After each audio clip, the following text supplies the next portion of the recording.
നമസ്കാരം, ഞാൻ advocate K P Sajinath നിങ്ങളുടെ മുന്നിലെത്തുന്നത് മങ്ങാട് മീഡിയയ്ക്ക് വേണ്ടിയാണ്. 2024 സവിശേഷമായൊരു വർഷമാണ്. 56 രാജ്യങ്ങൾ ലോകത്തിൽ തെരഞ്ഞെടുപ്പിലേക്ക് ഈ വർഷം നീങ്ങുകയാണ്. അതിലേറ്റവും വലിയ ജനാധിപത്യ രാജ്യമായ ഇന്ത്യയും ശ്രദ്ധേയമായ ഒരു തെരഞ്ഞെടുപ്പ് പോരാട്ടത്തിലേക്ക് 2024 നീങ്ങുകയാണ്. ആധുനിക രാഷ്ട്ര സമൂഹത്തിൻ്റെ സവിശേഷമായ മുഖഭാവമാണ് ഇത്തരം പോരാട്ടങ്ങൾ, പ്രത്യേകിച്ച് തെരഞ്ഞെടുപ്പ് പോരാട്ടങ്ങൾ. ഇന്ത്യ തെരഞ്ഞെടുപ്പിലേക്ക് പോകുമ്പോൾ സവിശേഷമായ ചില ചിന്തകളുമായിട്ടാണ് മങ്ങാട് മീഡിയ നിങ്ങളുടെ സമക്ഷം എത്തുന്നത്. അഭിപ്രായങ്ങളുടെ ഏകീകരണമാണ്, ക്രോഡീകരണമാണ്, അഭിപ്രായങ്ങളുടെ തിരഞ്ഞെടുക്കലാണ് തെരഞ്ഞെടുപ്പെന്ന് പറയുന്നത്. ആ തെരഞ്ഞെടുപ്പിൽ ഇന്ത്യയെ സംബന്ധിച്ച് നാളുകൾ മാത്രമേ ആകുന്നുള്ളൂ വോട്ടിംഗ് മെഷീൻ തിരഞ്ഞെടുപ്പിന് ഉപയോഗിച്ച് തുടങ്ങിയിട്ട്. അതിനു മുമ്പ് കൃത്യമായും പേപ്പർ വോട്ടർമാരുടെ കൈകളിൽ കൊടുക്കുകയും അവർ അവരുടെ സ്ഥാനാർത്ഥിയെയും അവരുടെ ചിഹ്നത്തെയും അവരുടെ ചിന്തയെയും അവരുടെ പ്രത്യയശാസ്ത്രയെയും കൃത്യമായി തിരഞ്ഞെടുക്കുന്ന സംവിധാനമായിരുന്നു. എന്നാൽ ഇന്ന് വോട്ടിംഗ് മെഷീൻ ഇൻട്രൊഡ്യൂസ് ചെയ്തതിന് ശേഷം തിരഞ്ഞെടുപ്പ് എത്രത്തോളം നിഷ്പക്ഷമാണ്, എത്രത്തോളം നിരാക്ഷേപമാണ് എന്നത് ഇന്ന് ഇന്ത്യൻ ജനാധിപത്യം ചർച്ച ചെയ്യുന്നൊരു വിഷയമാണ്. മങ്ങാട് മീഡിയ ആദ്യം നിങ്ങളുടെ സമക്ഷം വയ്ക്കുന്നൊരു ചോദ്യം: പേപ്പർ ബാലറ്റാണോ അതോ വോട്ടിംഗ് മെഷീനാണോ അഭികാമ്യം?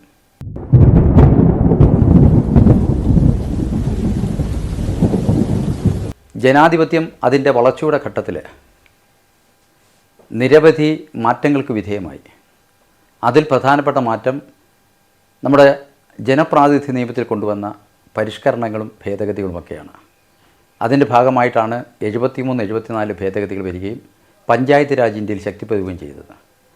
അതിനു മുമ്പ് ഒരു കാലഘട്ടത്തിൽ നമ്മുടെ നാട്ടിൽ 17 വർഷക്കാലത്തോളം ഒരു പഞ്ചായത്ത് മെമ്പർ, ഒരു പഞ്ചായത്ത് പ്രസിഡൻറ്റ് മാറ്റമില്ലാതെ തുടരുന്ന ഒരു സംവിധാനമുണ്ടായിരുന്നു. അതൊക്കെ പൊളിച്ചെഴുതിക്കൊണ്ടാണ് ഏതെങ്കിലും ഒരു കോൺസ്റ്റിറ്റ്യുവൻസിയിൽ വേക്കൻസി വന്നാൽ മരണം മൂലമോ മറ്റ് ജനപ്രതിനിധികൾ അസൗകര്യം മൂലമോ രാജിവെച്ചു പോയാൽ അടിയന്തരമായി തിരഞ്ഞെടുപ്പ് നടത്തേണ്ടതും അവിടെ ജനപ്രതിനിധി ഉണ്ടാകേണ്ടതും ജനാധിപത്യത്തിൻ്റെ ശക്തിയുടെ വിഷയമായതുകൊണ്ട്, അത് ശക്തിപ്പെടുത്തുന്നതിൻ്റെ വിഷയമായതുകൊണ്ട് തിരഞ്ഞെടുപ്പ് നടത്തുകയുണ്ടായി. തിരഞ്ഞെടുപ്പ് നടത്തിക്കൊണ്ടേയിരിക്കുന്നു. ഇപ്പോൾ ഇത് ചോദ്യം ഉയരുന്നത്, ബൃഹത്തായ ഒരു റിപ്പോർട്ട് ഇന്ത്യയുടെ മുൻ പ്രസിഡൻ്റ് അധ്യക്ഷനായ ഒരു സമിതി ഇപ്പോൾ നമ്മുടെ പ്രസിഡൻ്റിന് സമക്ഷം സമർപ്പിച്ചിട്ടുണ്ട്. അതിൽ പറയുന്നത് ഒരു രാജ്യം ഒരു തിരഞ്ഞെടുപ്പ്. ഒരു രാജ്യം ഒരു തിരഞ്ഞെടുപ്പിനെ അനുകൂലിക്കുന്നത് ഇന്ത്യയുടെ ഭരണകൂടമാണ്. എന്നാൽ ഒരു രാജ്യം ഒരു തിരഞ്ഞെടുപ്പ് എന്ന ആ ഒരു വിഷയത്തിൽ തന്നെ, ഒരു രാജ്യം ഒരു തിരഞ്ഞെടുപ്പ് എന്ന ആ ഒരു സംജ്ഞയിൽ തന്നെ ജനാധിപത്യത്തിൻ്റെ അപകടം പതിയിരിക്കുന്നു എന്ന് തിരിച്ചറിയുന്നവരുമുണ്ട്.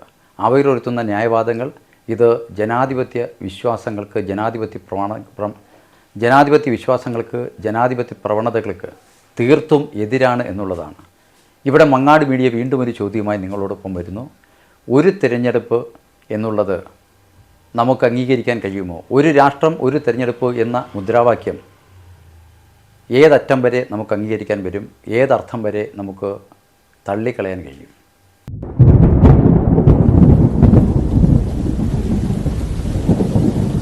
ജനാധിപത്യ ഭരണ സംവിധാനത്തിൽ അതിൻ്റെ നിഴൽ പോലെ പിന്തുടരുന്ന ഒരു ദുരവസ്ഥയാണ് അഴിമതി. അഴിമതിരഹിതരായിട്ടുള്ള നേതാക്കന്മാർ, അവരുടെ ഭരണകൂടങ്ങൾ ഒക്കെ തന്നെയും അഴിമതി ആരോപണങ്ങൾക്ക് വിധേയമായിരുന്നു. യുഗപ്രധാനായ നെഹ്റുവിൻ്റെ പാർലമെൻറ്റിൽ ഉയർന്നു കേട്ട അഴിമതി ആരോപണങ്ങളുടെ ശബ്ദത്തിന് പിന്നിൽ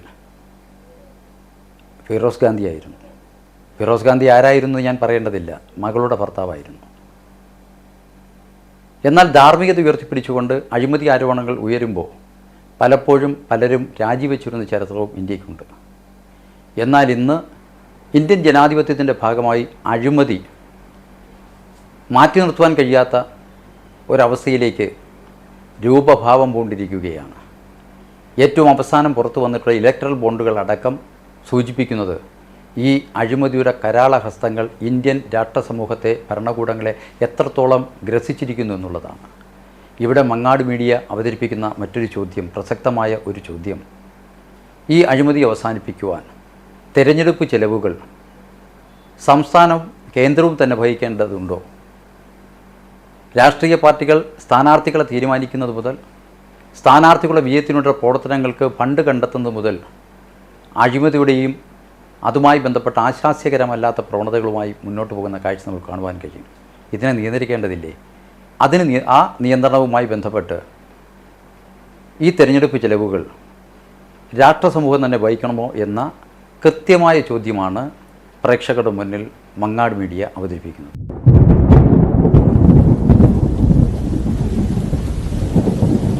തെരഞ്ഞെടുപ്പ് ദൂർത്തിനെക്കുറിച്ച്, തെരഞ്ഞെടുപ്പിന് പിന്നിൽ ഒളിഞ്ഞിരിക്കുന്ന അഴിമതിയുടെ ഭീകര സ്വരൂപത്തെക്കുറിച്ച് നാം ചർച്ച ചെയ്തു.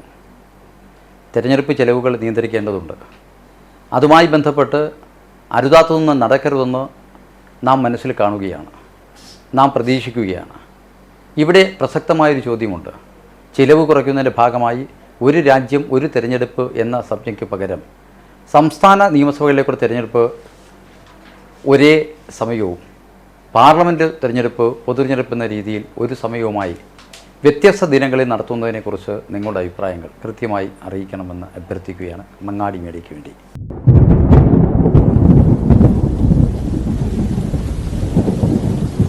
ജനാധിപത്യത്തിൽ വോട്ടവകാശം പരമപ്രധാനമായ വസ്തുതയാണ്. ജനാധിപത്യത്തിൻ്റെ ഈറ്റില്ലങ്ങളെന്ന് പറയുന്ന ഇടങ്ങളിൽ പോലും സാർവത്രിക വോട്ടവകാശം ഉണ്ടായിരുന്നില്ല. അമേരിക്കയിൽ എല്ലാ പൗരനും വോട്ടവകാശം ലഭിക്കുന്നത് ഇന്നലെ മാത്രമായിരുന്നു. എന്നാൽ സ്വതന്ത്ര ഇന്ത്യയിൽ ആദ്യത്തെ പൊതുതിരഞ്ഞെടുപ്പിൽ ഇന്ത്യയിൽ വോട്ടവകാശം പ്രായപൂർത്തിയായ മുഴുവൻ പേർക്കും ഉണ്ടായിരുന്നു എന്നുള്ളത് ഇന്ത്യൻ ജനാധിപത്യത്തിൻ്റെ, ഇന്ത്യൻ ഭരണക്രമത്തിൻ്റെ, ഇന്ത്യൻ സമൂഹത്തിൻ്റെ സവിശേഷതയാണ്. ഇവിടെ ഞങ്ങൾ സൂചിപ്പിക്കുകയാണ്, വോട്ടവകാശത്തിന് വേണ്ടിയാണ് പലപ്പോഴും പല ഇടങ്ങളിലും സമരം നടന്നിട്ടുള്ളത്. പണമുള്ളവന്, വസ്തുവുള്ളവന്, വിദ്യാഭ്യാസം ഉള്ളവന്, ബിരുദമുള്ളവന് മാത്രം വോട്ടവകാശം നൽകുന്ന കാലത്തിൽ നിന്ന് വ്യത്യസ്തമായി ഓരോ പൗരനും വോട്ടവകാശം ലഭിക്കുന്ന ഒരു അവസ്ഥയിലേക്ക് ലോകത്തെ ജനാധിപത്യം ഇന്ന് മാറിയിട്ടുണ്ട്. അവിടെയും ഇതിന് പുറംതിരിഞ്ഞിരിക്കുന്നവരുടെ എണ്ണം ചെറുതല്ല. ഞങ്ങൾ ഒരു കൃത്യമായൊരു ചോദ്യം ചോദിക്കുകയാണ്, ഒരു നിർദ്ദേശവുമായി വയ്ക്കുകയാണ്. വോട്ടവകാശം നിർബന്ധിതമാക്കുന്നതിനെക്കുറിച്ച് നിങ്ങളുടെ അഭിപ്രായം എന്താണ്? മങ്ങാട് മീഡിയ മറുപടിക്കായി കാത്തിരിക്കുന്നു.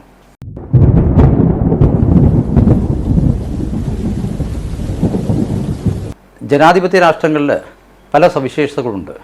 തിരഞ്ഞെടുക്കപ്പെട്ട ഒരു വ്യക്തിയെ, വിജയിച്ച ഒരു സ്ഥാനാർത്ഥിയെ തിരിച്ചു പിടിക്കുവാനുള്ള സവിശേഷമായ അധികാരങ്ങളുള്ള ജനവിഭാഗം നമ്മുടെ നാട്ടിലുണ്ട്. എന്തുകൊണ്ട് ഞാൻ വോട്ട് ചെയ്യണം, എന്തിന് ഞാൻ വോട്ട് ചെയ്യണം? ഞാൻ വോട്ട് ചെയ്തത് എൻ്റെ സ്വപ്നങ്ങൾ സാധ്യതപ്രായമാക്കുന്നതിനാണ്. എന്നാൽ ആ സ്വപ്നങ്ങൾ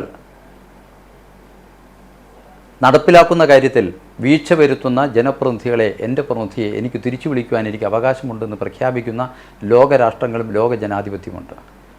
അതുപോലെ തന്നെ ഓരോ ഭരണകൂടങ്ങളെക്കുറിച്ചുള്ള അഭിപ്രായം രൂപീകരിക്കാൻ വെബ്സൈറ്റ് അടക്കമുള്ള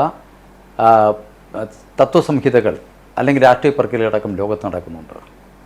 ഇവിടെ ഈയിടെ മാത്രം നാം ഇൻട്രൊഡ്യൂസ് ചെയ്ത ഒരു ധാരണയുണ്ട്, അത് നോട്ട എന്നാണ് പറയുന്നത്. നിലവിൽ മത്സരാർത്ഥികളെല്ലാം നിരന്നു കഴിയുമ്പോൾ ആ മത്സരാർത്ഥികൾ ഒരാളെപ്പോലും എനിക്ക് താല്പര്യമില്ല എന്നുള്ളത് കൊണ്ട് എൻ്റെ താല്പര്യക്കേട് എനിക്ക് പ്രകടിപ്പിക്കാനുള്ള അവകാശം നോട്ട എന്ന സംവിധാനത്തിലൂടെ വോട്ട് ചെയ്തുകൊണ്ട് ഇന്ന് ഇന്ത്യൻ ജനാധിപത്യത്തിന് ഉണ്ട്. നോട്ട എന്ന് പറയുന്ന ഈ സംവിധാനം, എനിക്ക് നിലവിലുള്ള ഒരാളോടും എനിക്ക് മമതയില്ല, താല്പര്യമില്ല, അതുകൊണ്ട് എൻ്റെ ചിന്ത ഇങ്ങനെയാണ് എന്ന് പറയുന്നത് ശരിയായ പ്രവണതയാണോ എന്ന് മങ്ങാട് മീഡിയ ജനാധിപത്യ വിശ്വാസികളോട് ആരായുകയാണ്.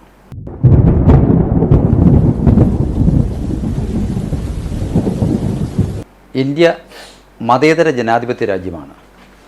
വ്യത്യസ്തതകളാണ് നമ്മുടെ സമ്പന്നത. ആ സമ്പന്നതയുടെ കൂട്ടായ്മയിലാണ് ഇന്ത്യയുടെ മനസ്സ്, ഇന്ത്യയുടെ സ്വപ്നം തളിരിട്ടത്, പൂവിട്ടത്, അത് വളർന്നു വലുതായത്. ആ മതേതര സങ്കല്പത്തിന് ഇപ്പോൾ കോട്ടം തട്ടിയോ? മതേതരമായി ചിന്തിക്കേണ്ട വലിയൊരു വിഭാഗം, മതേതരമായ ചിന്ത കൊണ്ട് മാത്രമേ നമുക്ക് മുന്നോട്ട് പോകാൻ കഴിയൂ എന്ന് ഭരണഘടനയുടെ വരികൾക്കിടയിൽ വായിച്ചാൽ നമുക്ക് മനസ്സിലാക്കാൻ കഴിയും. കാരണം മതജാതി ഭിന്നതകൾ കൊണ്ട് സമ്പന്നമായി, ആചാരാനുഷ്ഠാനങ്ങൾ കൊണ്ട് സമ്പന്നമായ ഒരു രാഷ്ട്രസമൂഹമാണ് നമ്മുടേത്. ആ രാഷ്ട്രസമൂഹത്തെ ഒരുമിച്ച് നിർത്തുന്നത്, ഒരു കുട പോലെ തണലായി നമ്മെ കരുതി പോകുന്നത് ഇന്ത്യയുടെ ഭരണഘടനയാണ്. ആ ഭരണഘടന നിലനിൽക്കുന്ന ഈ നാട്ടിൽ സമാധാനം നമുക്ക് വേണ്ടേ? നമുക്ക് പുരോഗതി വേണ്ടേ? നമുക്ക് ഐശ്വര്യങ്ങളുണ്ടാകണ്ടേ? അതിൻ്റെ അടിത്തറ മതേതര സാംസ്കാരികതയോ മതസാംസ്കാരികതയോ? ഗൗരവമേറിയ ഈ ചോദ്യത്തിന് ഉത്തരം തീർച്ചയായും നിങ്ങൾ കണ്ടെത്തണം. ഇത് നിർദ്ധാരണം ചെയ്യേണ്ടത് ജനാധിപത്യ വിശ്വാസികൾ, മതേതര വിശ്വാസികളായിട്ടുള്ള ഇന്ത്യൻ പൗരന്മാരാണ്. അതുകൊണ്ട് ഒരിക്കൽ കൂടി മങ്ങാട് മീഡിയ നിങ്ങളോട് ചോദിക്കുകയാണ്, മതേതര ദേശീയതയോ മതാത്മക ദേശീയതയോ നിങ്ങൾക്ക് ഏറ്റവും അഭികാമ്യമായിട്ടുള്ളത്? ഏതാണ് ഇന്ത്യയെ മുന്നോട്ട് നയിക്കാൻ കഴിയുന്നത്? തീർച്ചയായും നിങ്ങൾ മറുപടി പറയണം, ഗൗരവപൂർവ്വം ചിന്തിച്ച്.